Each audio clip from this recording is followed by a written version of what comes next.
How is the brain of a sugar-sensitive person different from the brain of other people who are not that drawn to sugar? Why am I talking about food and feelings? So this is a second part of day 4. I didn't skip a day. I simply posted a little bit later. And there is no way for me to talk about the food and about the foundation of what I'm doing in just 7 short videos. So I'm going to add a few more videos to this playlist, Quit Sugar in 7 days. So you know those people, they walk into a place with sweets, with a cake, there is a cake on the table, and what do? Nothing. It doesn't affect them. They simply walk by it without sometimes even noticing. This is not a sugar-sensitive person unless they already did the work. But if you are a sugar-sensitive person, and I'm not talking about teeth sensitivity, I'm talking about the levels of neurotransmitters in the brain. A sugar-sensitive person, SSP, has lower levels of serotonin and beta endorphins.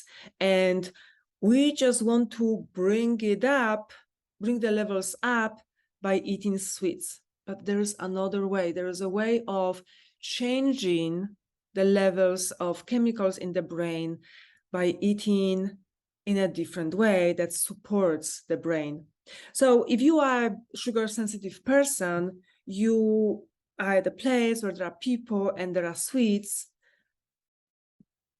you are just waiting. When are we going to eat the cake? This is getting ridiculous. Don't they see the cake is just waiting there?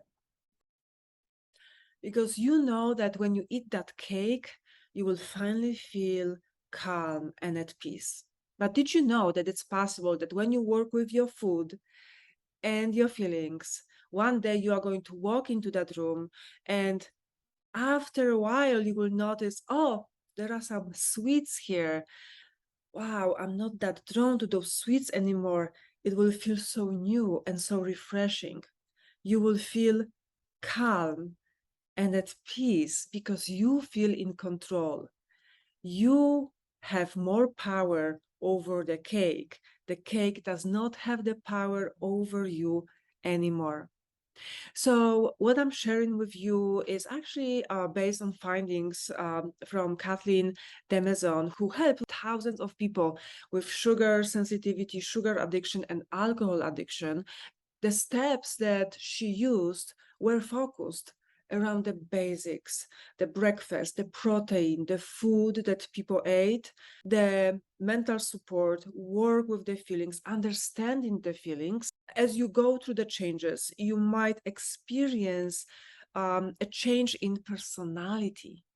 Maybe you are somebody who often is dedicated to something, but then you quickly lose focus, your attention drifts, you are thinking about food. Maybe you are prone to drama or all or nothing thinking.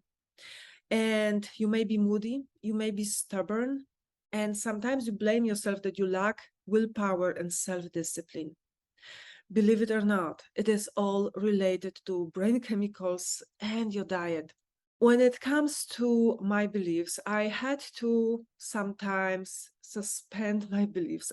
For example, one of the concepts is that you eat breakfast. I believe in intermittent fasting for many medical reasons, but it doesn't mean that I cannot say IF is great and at the same time, for this period of time, I'm going to do breakfast. I already know this about myself, that I do not have to eat breakfast every single day.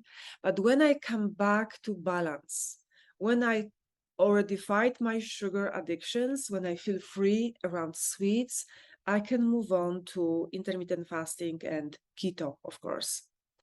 But for now, I'm doing breakfast. And as Kathleen says, there has to be protein in every meal. Why? Because the protein, one of the amino acids is tryptophan, and we need tryptophan to create serotonin. And the reason why we eat potato sometimes is because the carbs in sweet potato or other potatoes will help tryptophan to cross the brain-blood barrier to help the brain to create serotonin.